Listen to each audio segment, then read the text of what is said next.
سبحان اللہ، ماشاء اللہ۔ جناب شکیل عارفین صاحب بہترین انداز کے ساتھ میں اپنا شاندار کلام پیش فرما رہے تھے۔ جیسی ان کی شان ہے ویسی ہی وہ کلام پیش کرتے ہیں۔ حضرات محترم، میں سمجھ رہا ہوں کہ آپ ابھی تشنا رہ گئے ہیں اور ابھی اور سننا چاہ رہے ہیں، لیکن حضرات اگر آپ اپنی محبتوں کا ثبوت پیش کریں تو جناب شکیل عارفی کو چند لمحوں کے لیے، تھوڑی دیر کے لیے سانس لینے کا موقع دیں۔ انشاءاللہ دوسرے راؤنڈ میں آپ کے سامنے پھر پیش کیے جائیں گے اور آپ کو بہترین کلام سے نوازیں گے۔ حضرات محترم، اب میں محفل کا رخ بدلتے ہوئے واعظ و نصیحت کی طرف آ رہا ہوں۔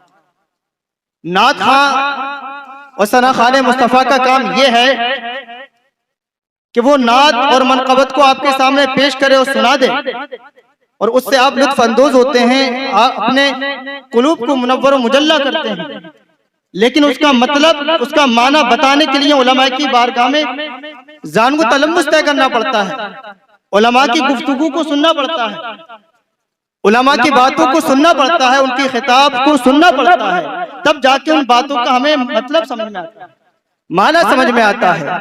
حضرات محترم، اسی لیے اب بلا تاخیر میں 2-1 منٹ کے اندر آپ کے سامنے مفتی شہر بدانیوں حضرت علامہ و مولانا فصیح اللسان مقرر ذیشان مفتی دلشاد صاحب قبلہ مدد ذلہ العالی کو پیش کرنے جا رہا ہوں۔ آئیے چند شعر ملاحظہ فرمائیں۔ سکون ملتا ہے دل کو جب ان کی بات چلے، سکون ملتا ہے دل کو جب ان کی بات چلے، تو پھر یہ سلسلہ دن رات تا حیات چلے، تو پھر یہ سلسلہ دن رات تا حیات چلے۔ صبا ستارے قمر آفتاب پانی کیا، صبا ستارے قمر آفتاب پانی کیا، قسم خدا کی وہ کہہ دے تو کائنات چلے، قسم خدا کی وہ کہہ دے تو کائنات چلے۔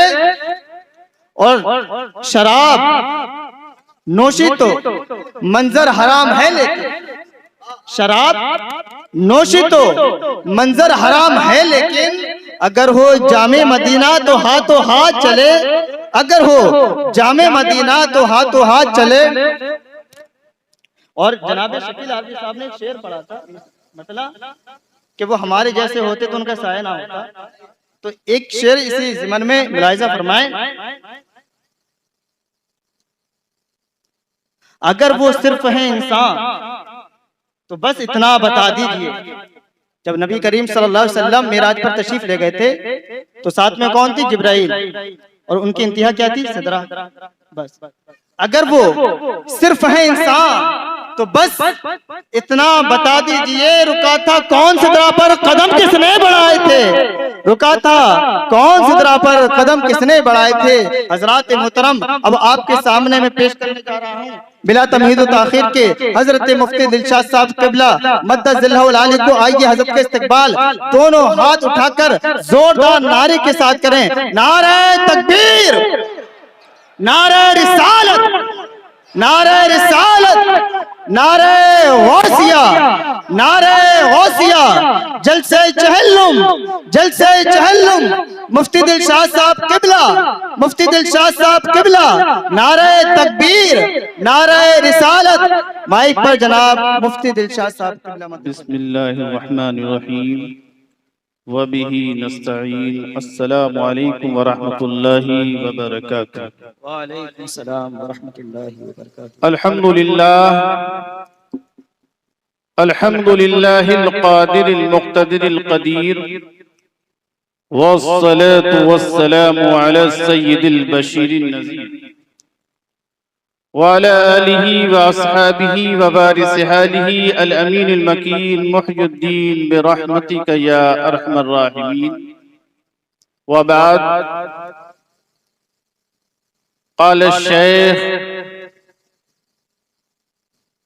عبد الحمید محمد سالم القادری قدس اللہ سرہ العزیز، خدا ہے مالک کل اور وہ محبوب خدا ٹھہرے واہ واہ سبحان اللہ سبحان اللہ خدا ہے مالک کل اور وہ محبوب خدا ٹھہرے جبھی ہم ان کو کل کا مالک و مولا سمجھتے ہیں سبحان اللہ سبحان صدق شیخنا و مرشدنا ونحن على ذلك لمن الشاہدین والشاکرین والحمد للہ رب العالمین معزز سامعین اسٹیج پر تشریف فرما علماء کرام حفاظ اعظام دانشوران قوم ملت آئیے انتہائی خلوص و محبت کے ساتھ پیارے آقا کی بارگاہ میں درود شریف کا نذرانہ پیش کریں اللہم صلی علی سیدنا و مولانا محمد و علی آل سیدنا و مولانا محمد و بارک وسلم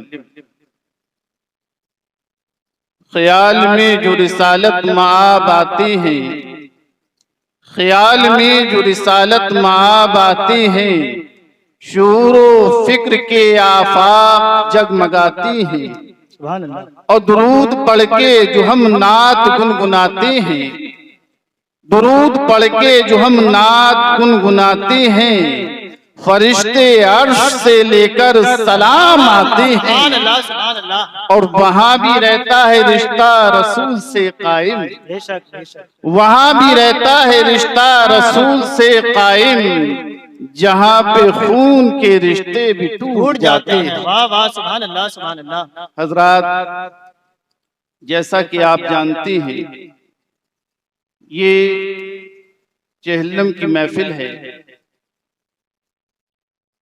جناب نیاب صاحب مرحوم کی روح کو ایصال ثواب کے لیے منعقد کی گئی ہے اور یہ صدقہ جاریہ ہے اللہ تبارک و تعالی ان کی مغفرت فرمائے جنت الفردوس میں اعلیٰ مقام عطا فرمائے آمین حضرات یہ حقیقت جس سے وہ گزرے ہیں ہر ایک کو گزرنا ہے اسے جھٹلایا نہیں جا سکتا ہم جس عالم میں رہتے ہیں اس عالم کو عالم شہود کہتے ہیں روح جس عالم میں رہتی ہے اسے عالم ارواح کہتے ہیں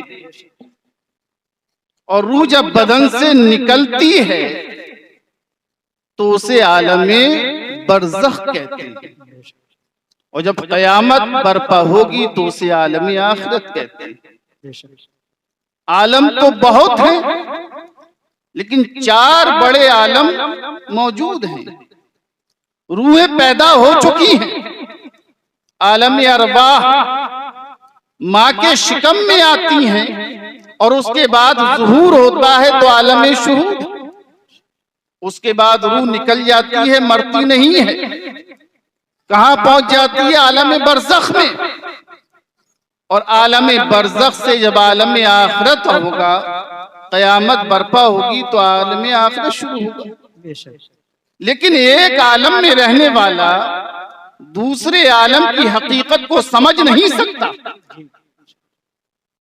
اگر بچہ ماں کے پیٹ کے اندر ہے تو دنیا کی حقیقت کو وہ جان نہیں سکتا کہ دنیا کیسی ہے اس کی تو دنیا پوری کی پوری ماں کا پیٹ ہے ماں کا شکم ہے یہی عالم ہمارا ہے جب ہم اس دنیا میں رہتے ہیں تو سمجھتے ہیں کہ دنیا یہی ہے کیونکہ ہم عالم شہود کے اندر رہتے ہیں لیکن جب یہاں سے نکلیں گے تو عالم برزخ شروع ہوگا اس کی حقیقت ہمارے سامنے وہی ہے جو بچے کی حقیقت ماں کے پیٹ کے اندر بے شک بے شک اسے سمجھنا آسان نہیں ہے اس دنیا کے اندر اللہ نے ہر چیز کا ایک دائرہ محدود کیا ہے ایک دائرہ متعین کیا ہے آنکھ کا ایک دائرہ ہے ایک حقیقت ہے آنکھ ایک حد تک دیکھتی ہے اس کے بعد اس کے دیکھنے کی قوت ختم ہو جاتی ہے آنکھ کے سامنے اگر کوئی چیز آ جائے کوئی آڑ بن جائے تو پیچھے کی چیز نہیں دیکھ سکتی کان کے سننے کی ایک طاقت ہے کوئی آواز پاس سے سنائی دے رہی ہے تو وہ سن رہی ہے لیکن جب وہ آواز دور ہوتی چلی جائے، کان کی قوت سے دور ہو جائے، اس کی پاور سے دور ہو جائے، اس کے دائرے سے نکل جائے، تو کان سننا بند کر دیتے ہیں۔ سونگنے کی ایک طاقت ہوا کرتی ہے، خوشبو یا بو کا سونگنا ناک کے قریب ہو تو سمجھ میں آتا ہے کہ یہ خوشبو ہے، ناک کے قریب ہے تو سمجھ میں آتا ہے کہ یہ بو آ رہی ہے، لیکن دور چلی جائے، اس کے دائرے سے آگے نکل جائے تو ناک کام کرنا بند کر دیتی ہے، قوت شامہ کام کرنا بند کر دیتی ہے۔ تو پتہ یہ چلا کہ آنکھ کا بھی ایک حقیقت، کان کی بھی حقیقت ہے، ان کی بھی قوت ہے، ان کے بھی دائرے ہیں، اور اسی طرح عقل کا بھی ایک حق ہے۔ جب دنیا کے اندر آنکھ کی طاقت محدود ہے، توجہ چاہتا ہوں، کان کی طاقت محدود ہے، زبان کی طاقت محدود ہے، قوت شامہ سونگنے کی طاقت ایک اس کی حد ہے، ایک دائرہ ہے، تو اللہ نے ہمیں عقل عطا فرمائی ہے، اس کی بھی ایک حد ہوا کرتی ہے۔ یہ مائک ہے، نہ ہم اسے سونگ کر پتہ لگا سکتے ہیں، نہ چکھ کر پتہ لگا سکتے ہیں، نہ دیکھ کر پتہ لگا سکتے ہیں کہ اسے وجود کیسے ملا۔ آنکھیں نہیں بتا سکتی، کیونکہ یہ کام آنکھوں کا نہیں ہے، آنکھوں کا کام دیکھنا ہے، کان کا کام سننا ہے، زبان کا کام چکھنا ہے۔ اب کان کے کام سے ہم دیکھنے کی بات لیں تو کان منع کر دیں گے، نہیں یہ میرا کام نہیں ہے۔ آنکھوں سے اگر ہم سننا چاہیں تو آنکھیں منع کر دیں گی، ارے یہ میرا کام نہیں ہے۔ تو اب مائک کیسے بنا، یہ وجود میں کیسے آیا؟ نہ آنکھ بتا سکتی ہے، نہ کان بتا سکتے ہیں، نہ زبان بتا سکتی ہے، نہیں کہ عقل بتا سکتی ہے، کیونکہ کوئی چیز خود بخود نہیں بنی ہے، کوئی اس کا بنانے والا ہے، تو عقل نے رہنمائی کر دی، نہیں نہیں یہ اپنے آپ نہیں بنا ہے، اسے کسی نے بنایا ہے۔ واہ واہ واہ۔ لیکن حضرات ذرا یہ بتائیے کہ عقل کی بھی جب حد ہے، اور جب عقل کام کرنا بند کر دے، آنکھوں نے کام کرنا بند کر دیا ہے، زبان نے کام کرنا بند کر دیا ہے، کان آپ پتہ نہیں دے رہے ہیں، عقل اب کام نہیں دے رہی ہے، تو بتائیے انسان کی رہنمائی کون کرے گا؟ تو کہنے دیا جائے کہ جہاں عقل کی حد ختم ہو جاتی ہے وہاں نبوت کی حد شروع ہوا کرتی ہے۔ سبحان اللہ سبحان اللہ، واہ واہ واہ واہ۔ وہاں اللہ کے پیغمبر بتایا کرتے ہیں، اللہ کے پیغمبر کی وحی بتایا کرتی ہے، اللہ کے رسول بتایا کرتے ہیں، نہیں نہیں انسانوں، عقل میں آنے والی ذات اللہ کی ذات ہے، وہ میں دیکھ کر آیا ہوں، تم نہ دیکھ سکتے ہو، نہ سن سکتے ہو، نہ سمجھ سکتے ہو، کیونکہ یہ عقل سے ماں بڑا چیز۔ سبحان اللہ سبحان اللہ، واہ واہ واہ۔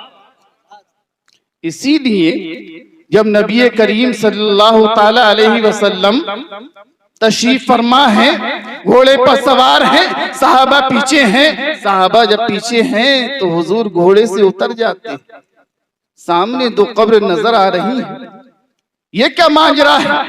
حضور نبی کریم صلی اللہ تعالی علیہ وسلم قبر سے اتر جاتے ہیں، اور ایک صحابی سے کہتے ہیں جاؤ ایک درخت کی شاخ لے کر آؤ۔ نبی کریم صلی اللہ تعالی علیہ وسلم اس شاخ کو اٹھاتے ہیں اور اس کے دو ٹکڑے کر دیتے ہیں، ایک اس قبر پر لگا دیتے ہیں، دوسری قبر پر لگا دیتے ہیں۔ سبحان اللہ سبحان اللہ۔ صحیح حدیث ہے، حضور فرماتے ہیں کہ ان قبر والوں پر عذاب ہو رہا تھا۔ اب غور کرنے کی بات یہ ہے حاضرین، تمام لوگ موجود ہیں لیکن کسی کو دکھائی نہیں دے رہا ہے، کسی کو سنائی نہیں دے رہا ہے، ارے یہ قبر کے اندر عذاب ہو رہا ہے۔ آج کا انسان دیکھ کر بتا سکتا ہے؟ آج تو بڑی ٹیکنالوجی ہائی ہو چکی ہے، کوئی کیمرے لگا دیجئے، کوئی جو ہے اس کے اندر ڈاٹا فٹ کر دیجئے، انٹرنیٹ کی سویدھا اس کے اندر لگا دیجئے، لیکن نہیں دیکھ سکتے۔ اور حضرات میں غلط فہمی دور کر دوں، جسے ہم قبر سمجھے ہوئے ہیں یہ قبر نہیں ہے، یہ تو اس کا عکس ہے، کیونکہ ہزاروں تو وہ ہیں جو جل کر راکھ ہو گئے کیا ان پر عذاب و ثواب نہیں ہوگا؟ ہزاروں تو وہ ہیں جو پانی کے اندر ڈوب گئے مر گئے، مچھلیاں جسے نگل گئی، جسے جانور کھا گئے، کیا ان پر عذاب و ثواب نہیں ہوگا؟ ارے قبر تو سب کی ہوا کرتی ہے، انہیں تو ظاہری قبر نہیں ملی۔ تو یاد رکھیے یہ عکس ہے، حقیقت میں قبر نہیں ہے۔ حقیقت میں قبر جب روح نکل جاتی ہے، اگر جانور کے پیٹ میں بھی اس کے اجزاء ہیں تو وہیں اس کا عذاب و ثواب ہو رہا ہے، اگر سمندر کے اندر بھی اس کے اجزاء ہیں تو وہیں عذاب و ثواب ہو رہا ہے۔ روح نکلنے کے بعد عالم برزخ کو ہی قبر کہا جاتا ہے۔ قبرستان کے اندر ہی عذاب و ثواب نہیں ہوتا ہے، کیونکہ جسے قبرستان میسر ہی نہیں ہوا تو کیا اس کا عذاب ہوگا یا نہیں ہوگا؟ اور زیادہ تر وہی لوگ ہیں جنہیں قبرستان میسر نہیں ہوتا ہے، تو بتائیے ان کا عذاب ثواب ہوگا؟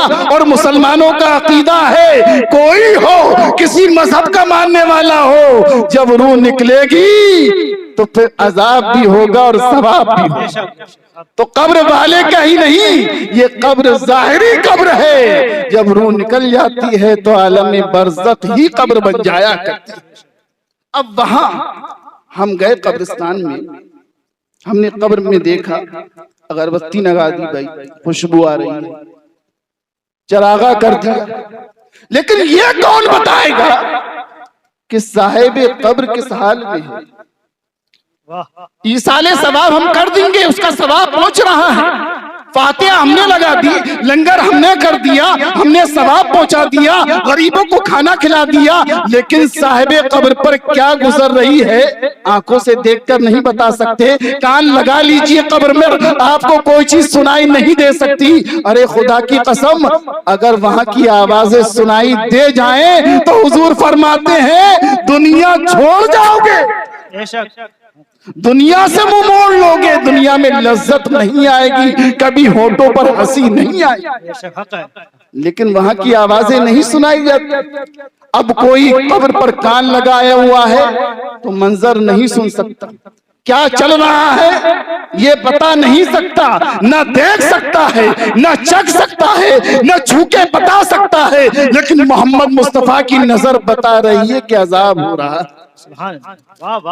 اسے غیب کہیں گے یا نہیں کہیں گے؟ غیب کسے کہیں گے بھئی؟ غیب کسے کہیں گے؟ غیب اسے کہتے ہیں جو آنکھوں سے دکھائی نہ دے، بغیر آنکھوں سے دیکھے۔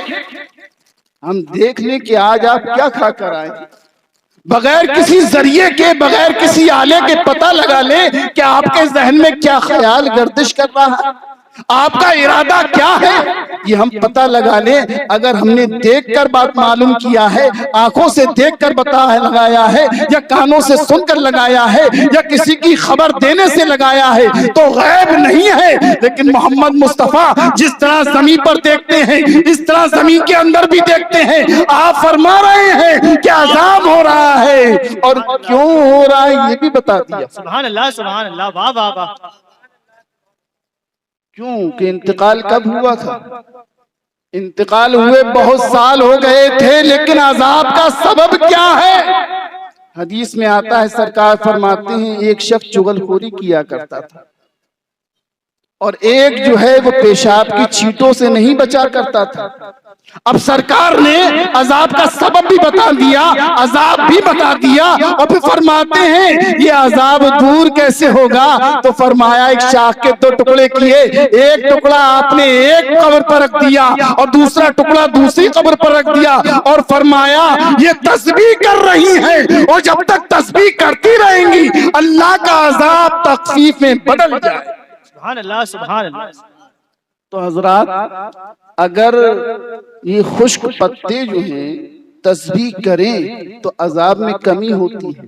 یہیں سے اہل سنت والجماعت نے یہ مسئلہ آپ کو دے دیا ہے کہ قبر پر پھول ڈالیے کیونکہ اس سے خوشبو بھی ملا کرتی ہے، اور جب تک تری رہتی ہے پتوں کے اندر تو ان کے اندر حیات رہتی ہے، اور جب حیات رہتی ہے تو اللہ کی تسبیح کیا کرتی ہیں۔ جب تسبیح ہوگی تو مردے کے عذاب میں تخفیف ہوگی، اور اگر وہ مرتبے والا ہوگا تو اس کے درجات بلند ہوں گے۔ تو پتہ یہ چلا کہ پھول کی خوشبو کمتر ہے، پھول کی تسبیح کمتر ہے، انسان افضل المخلوق ہے، اس کی تسبیح برتر ہے۔ تو اگر انسان اپنے والد کی قبر پر پہنچ کر اگر کہتا ہے الحمدللہ رب العالمین، اگر پڑھتا ہے قل واللہ احد، تو بتائیے اس کی عذاب میں تخفیف ہوگی یا نہیں؟ بے شک بے شک۔ نعرہ تکبیر، نعرہ رسالت، نعرہ غوثیہ، مفتی دلشاد صاحب قبلہ، مفتی دلشاد صاحب قبلہ، نعرہ تکبیر، سبحان اللہ سبحان اللہ۔ تو پھولوں کی تسبیح کے محتاج مت رہو کہ پھول تسبیح کریں، پتیوں کی تسبیح کے محتاج مت رہو کہ پتیاں تسبیح کریں، بلکہ ان ماں باپ نے تمہیں زندگی دی ہے، تمہیں حیات دی ہے، تمہارا سبب بنے ہیں، تم خود پہنچو قبرستان اور ہاتھ اٹھا کر کہو۔ جب تمہاری زبان سے اللہ کی تعریف نکلے گی تو خدا کی قسم اس وجود سے تسبیح بنے گی، اور تسبیح تمہارے والدین کے حق میں تسبیح۔ سبحان اللہ سبحان اللہ، کیا کہنا ہے، سبحان اللہ، واہ واہ واہ۔ تو آج انسان کی تسبیح سب سے بلند تر ہے، بے شک۔ انسان سب سے بلند ہے تو اس کی تسبیح بھی سب سے بلند ہے۔ جب اس کی تسبیح سب سے بلند ہے تو اس کی تعریف بھی سب سے بلند ہے، اور جب اس کی تعریف سب سے بلند ہے تو اللہ کی بارگاہ میں پہنچتا ہے تو اللہ کے رسول کے واسطے سے جب دعا کرتا ہے تو قبول ہوا کرتی ہے۔ بے شک بے شک۔ تو یہاں سے اہل سنت والجماعت نے مسئلہ نکالا ہے۔ تو آج نبی کریم صلی اللہ تعالی علیہ وسلم کے طفیل، جب ہم اس بات کی تشریح میں جاتے ہیں کہ ایصال ثواب کیا چیز ہے، تو ایصال ثواب یہ ہے کہ ثواب پہنچانا۔ جب تک ہمارا نامہ اعمال ہم عمل کرتے رہتے ہیں ثواب پہنچتا رہتا ہے، لیکن جب روح نکل جاتی ہے تو ہمارا نامہ اعمال بند ہو جاتا ہے۔ اب کوئی نیکی نہیں ہو رہی ہے ہمارے وسیلے سے، لیکن یاد رکھیے مردوں کے عذاب میں تخفیف بھی ہوا کرتی ہے، ایک ذریعہ بنایا ہے۔ نبی کریم صلی اللہ علیہ وسلم فرماتے ہیں کہ جب انسان مر جاتا ہے تو اس کے نامہ اعمال بند کر دیا جاتا ہے، لیکن 3 ذریعوں سے اس کو ثواب پہنچتا رہتا ہے۔ وہ ثواب کیا ہے؟ تو حضور نے فرمایا کہ جب کوئی نیک اولاد اپنے والدین کے لیے دعا کرتی ہے تو اس کا ثواب اللہ پہنچاتا رہتا ہے۔ جب ایصال ثواب کیا جاتا ہے تو اس کا ثواب پہنچتا رہتا ہے۔ کیوں؟ کیونکہ یہ محمد مصطفیٰ کے امتی ہیں۔ جب محمد مصطفیٰ کے واسطے سے یہ کوئی سوال کرتے ہیں تو اللہ رد نہیں کرتا ہے، بلکہ اسے درجہ قبولیت عطا ہو جایا کرتی ہے۔ سبحان اللہ سبحان اللہ۔ اسی لیے تو ہمارے تاجدار اہل سنت فرماتے ہیں خدا ہے مالک کل اور وہ محبوب خدا ٹھہرے۔ خدا ہے مالک کل اور وہ محبوب خدا ٹھہرے، جبھی ہم ان کو کل کا مالک و مولا سمجھتے ہیں۔ سبحان اللہ سبحان اللہ، واہ واہ۔ اب یہاں پر کل دیکھیے، کل پہلا مصرع ہے، اس کے اندر بھی کل ہے۔ خدا ہے مالک کل، اب کل کے اندر کیا آ گیا؟